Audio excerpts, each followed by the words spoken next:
Hello everyone, কেমন আছো তোমরা সবাই? আশা করি প্রত্যেকে ভালো আছো এবং সুস্থ আছো। শর্মিলা পার্সোনাল লাইফস্টাইলে তোমাদেরকে অনেক অনেক স্বাগত জানিয়ে আজকের ব্লগটা আমি স্টার্ট করছি।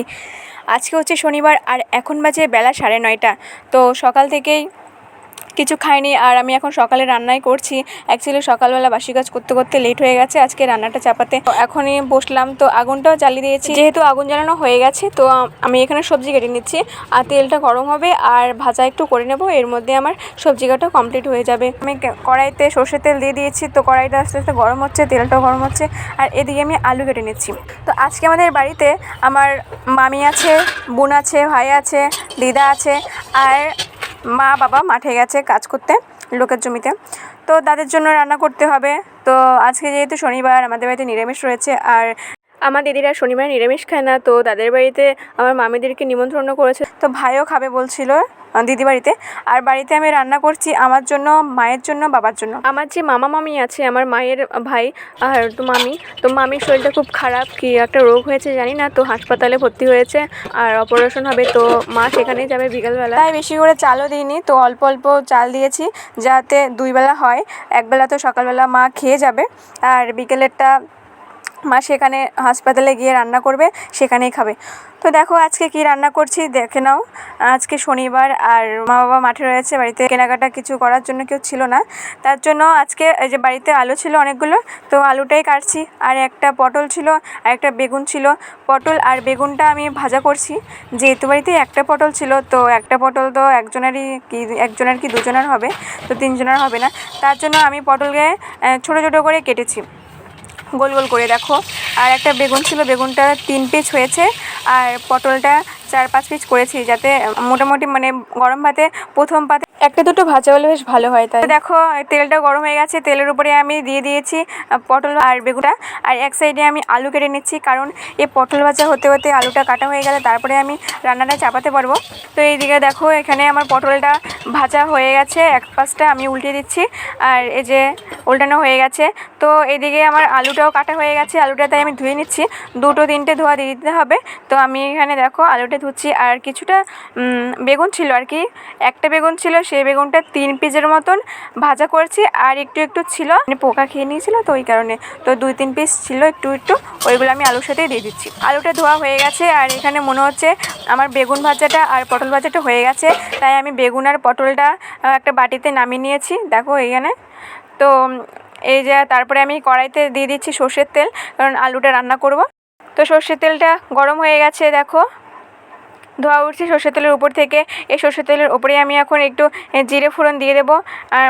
এই যে জিরে ফোড়ন নিয়ে নিয়েছি, জিরে ফোড়ন দিয়ে দিলাম তেলে।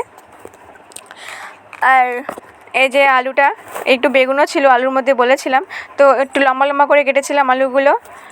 তো এই আলুটা একটু ভাজা ভাজা হবে, এটা ভাজা ভাজা হতে থাকুক। তো এর মধ্যে দেখো আমাদের ঘরটা খুব এলোমেলো হয়ে রয়েছে, আমি একটু ঘরটা পরিষ্কার করে দিই। আর ক্যামেরার মধ্যে খুবই ভালো লাগছে না দেখতে, এমনিতে যাই লাগছে না লাগছে, কিন্তু ক্যামেরার মধ্যে মোটেই ভালো লাগে না এইরকম নোংরা নোংরা ঘর বাড়ি। তো আমি একটু ঘরটা পরিষ্কার করে নিলাম। আর এই থালা বাসনগুলো খুব এলোমেলো হয়ে রয়েছে এই সাইডে, কারণ সকালবেলা ধুয়ে রেখেছিলো আর সরানো হয়নি, তো আমি একটু গুছিয়ে নিচ্ছি। একের উপরে একটা কী করে সাজাতে হয় সেটা মানে ভুলে গেছিলাম সকালবেলা, তো এখন একটু গুছিয়ে নিচ্ছি। গামলা টামলা সব এখানে এলোমেলো হয়ে রয়েছে, তো এগুলো সব আমি উপরে উঠিয়ে নিলাম। তো এখানে আমার দেখো মোটামুটি রান্নাঘরটা পরিষ্কার করা হয়ে গেছে। এই সাইডে যে বালিগুলো ছিল সেই বালিগুলো আমি ওই পাশে সরিয়ে দিয়ে আর 2-1টা পাটকাঠির কুটো ছিল সেগুলো আমি উনুনে ভরে দিয়েছি। আর এখানে হচ্ছে আলুটা কষানো হচ্ছে, তো আলুতে আমি লবণ দিইনি, আলুটা একটু ভাজা ভাজা হয়েছে, এখন আমি লবণ দিচ্ছি, স্বাদ মতন লবণ দিয়ে তারপরে ভালো করে একটু নেড়ে চেড়ে দিচ্ছি। এরপরে এই যে আমি হলদি গুঁড়ি দিয়ে দিচ্ছি। আমাদের ঘরে হলুদ শেষ হয়ে গেছে, তার জন্য সানরাইজ গুঁড়ো হলদি ইউজ করছি। আর এই যে একটু লঙ্কার গুঁড়ি দিয়ে দেবো, লঙ্কা গুঁড়িটা একটু যখন হলুদটা কষানো হবে তারপরে লঙ্কা গুঁড়িটা দিলে ভালো হয়। তো তার জন্য দেখো হলুদটা একটু কষিয়ে নিয়েছি, হলুদ দিয়ে একটু কষিয়ে নিয়েছি আর আলুটা গলে গেছে খুব সুন্দরভাবে। তারপরে লঙ্কার গুঁড়ি দিচ্ছি অল্প করে, বেশি ঝাল আবার খেতে পারি না, তো অল্প করে লঙ্কার গুঁড়ি দিয়ে আর হালকা করে একটু জল দিয়ে তারপরে কিছুক্ষণ কষিয়ে নেব, তাহলে আমার কষানোটা ভালো হবে, খেতেও বেশ টেস্ট লাগবে। তো এখানে দেখো কষানো হচ্ছে। আর বাবা মা এখনও মাঠ থেকে আসেনি, আমি জল পাঠিয়ে দিয়েছি আমার ভাইয়ের থেকে। তো এখানে দেখো তরকারিতে দেওয়ার জন্য জল লাগবে আর আমি এখানে কল থেকে জল নিয়ে এসেছি। আর মনে হচ্ছে আমার ভাতটা হয়ে গেছে মনে ওই সাইডে, দেখো তরকারিটাও খুব সুন্দর করে মানে কষানো হয়েছে, সুন্দর করে গলে যাচ্ছে। তো এখানে জল ঢেলে দিয়েছি আমি পরিমাণ মতন, কারণ ঝোল রাখতে হবে। তো একটা সবজি করছি আর ভাজা তো একটুখানি একটা দুটো ভাজা দিয়ে খাওয়া হবে কি না, তাই একটু ঝোল বেশি করে রেখেছি। আর এই সাইডে ভাতগুলো গটগট করছে, তো ভাতগুলো আর একটু হবে। তো দেখো ফাইনালি মনে হচ্ছে ভাত হয়েই গেছে, দেখে বুঝতে পারছি হয়ে গেছে। তো আমি ভাতের ফ্যানটা ঝরিয়ে দিই।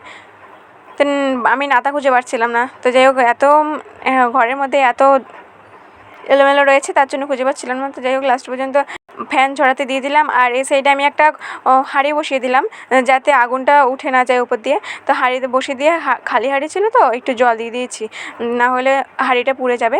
আর এখানে আমি ঘরটা পরিষ্কার করে নিচ্ছি, কারণ আমার আর উনুনে তা বেশি লাগবে না, অল্প তা দিলে হয়ে যাবে। যে পাটকাঠিগুলো ছিল সেই পাটকাঠিগুলো দিয়ে আর একটা লাড়কি দিয়ে ছোট্ট একটা, তাহলেই তরকারি হয়ে যাবে। তো এটা হচ্ছে। আর কিছুক্ষণের মধ্যে বাবাও চলে আসবে। আর দিদি বাড়িতে আমার মামা মামিরাও খেতে গেছে। তো আমার এখানে রান্না হচ্ছে, বাবা মা আসলে আমিও খেতে বসে পড়বো। তো এটা কিছুক্ষণের জন্য ঢাকা দিয়ে রেখে দেবো, ভালো করে সেদ্ধ হবে।